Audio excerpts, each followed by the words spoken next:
নমস্কার, আমি সঙ্গমিত্রা। আমার এই সহজ রান্না চ্যানেলে আপনাদের সবাইকে স্বাগত। আজ আমি বানাচ্ছি নতুন স্বাদের একটা পিঠের রেসিপি।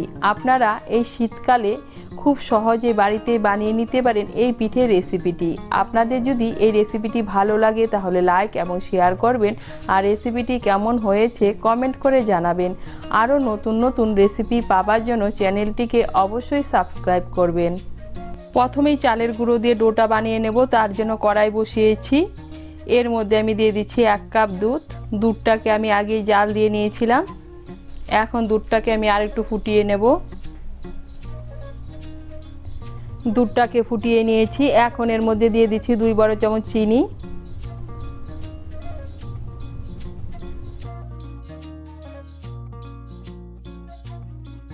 আর দিয়ে দিচ্ছি 1/4 কাপ নারকেল কোড়া। চিনি আর নারকেল কোড়াটাকে মিশিয়ে নিয়ে দুধটাকে আরেকটু ফুটিয়ে নেব। এই দেখুন, চিনি আর নারকেল কোড়াটাকে মিশিয়ে নিয়ে দুধটাকে আরেকটু ফুটিয়ে নিয়েছি। এখন এর মধ্যে দিয়ে দেব চালের গুঁড়ো। এর মধ্যে আমি দিয়ে দিচ্ছি 1/2 কাপ চালের গুঁড়ো। এখানে আমি আতপ চালের গুঁড়ো ব্যবহার করছি। চালের গুঁড়োটা একবারে দেব না, অল্প অল্প করে দেব আর মিশিয়ে নেব। এই দেখুন, অল্প অল্প করে চালের গুঁড়োটা দিয়ে দিয়েছি। এখন আমি চালের গুঁড়োটাকে ভালো করে মিশিয়ে নেব। দুধের সঙ্গে মিশিয়ে নিয়ে একটা শক্ত ডো বানিয়ে নেব।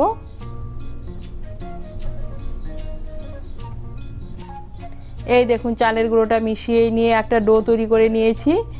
ডোটা কড়াই থেকে উঠে আসছে, তার মানে ডোটা তৈরি হয়ে গিয়েছে।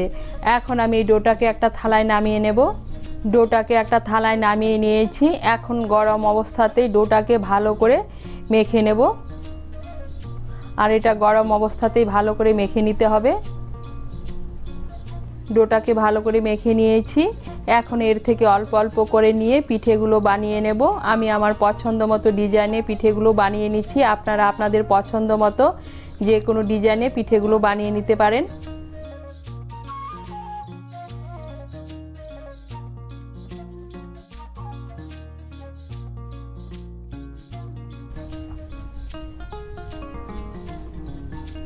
এই দেখুন, হাত দিয়ে গোল করে নিয়েছি। এখন আমি একটা চামচের পিছন দিয়ে ডিজাইন করে নিচ্ছি।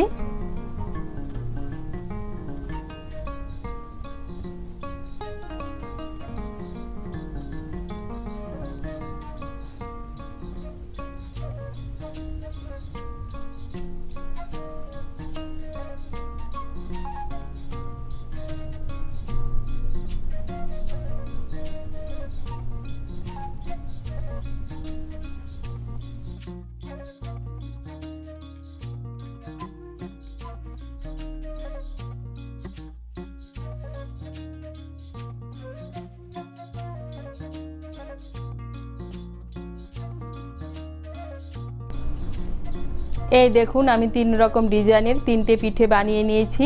এভাবে আমি সবগুলো পিঠে বানিয়ে নেব।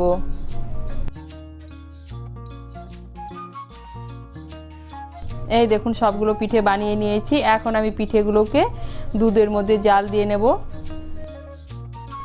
পিঠেগুলো জাল দেওয়ার জন্য কড়াই বসিয়েছি। এর মধ্যে দিয়ে দিচ্ছি 1/2 লিটার ঘন দুধ। আমি 1 লিটার দুধকে জাল দিয়ে 1/2 লিটার করে নিয়েছি। এখন দুধটাকে আরেকটু জাল দিয়ে নেব। এই দেখুন, দুধটাকে আমি আরেকটু ফুটিয়ে নিয়েছি। এখন এর মধ্যে দিয়ে দিচ্ছি বানিয়ে রাখা পিঠেগুলো।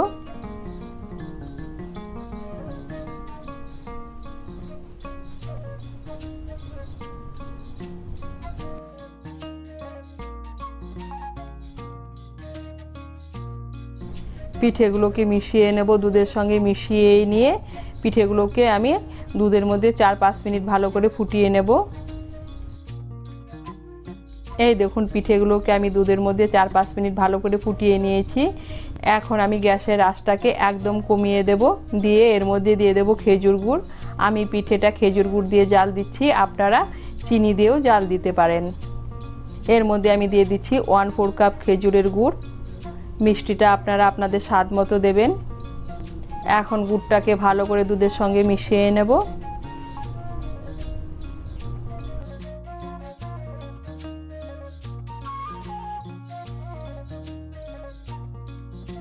এই দেখুন গুড়টাকে ভালো করে মিশিয়ে নিয়েছি। এখন গ্যাসের আঁচটাকে বাড়িয়ে দিয়ে পিঠেগুলোকে আরও 1-2 মিনিট ফুটিয়ে নেব। আঁচটাকে বাড়িয়ে পিঠেগুলোকে আরও 1-2 মিনিট ফুটিয়ে নিয়েছি। আর তৈরি হয়ে গেল একদম নতুন স্বাদের একটা পিঠের রেসিপি। আপনারা এই শীতকালে এভাবে পিঠে বানিয়ে খেয়ে দেখবেন, খেতে কিন্তু দারুণ লাগে। তৈরি হয়ে গেল একদম নতুন স্বাদের পিঠের রেসিপি। আমি পিঠেটা আপনাদেরকে পরিবেশন করে দেখাচ্ছি। এই দেখুন পিঠেটা দেখতে কতটা লোভনীয় হয়েছে, আর মালাইটা দেখুন কতটা ঘন হয়েছে। আর পিঠেগুলো কিন্তু খেতেও একদম নরম তুলতুলে হয়। আপনারা এই শীতকালে একবার বানিয়ে খেয়ে দেখবেন। তৈরি হয়ে গেল একদম নতুন স্বাদের পিঠের রেসিপি।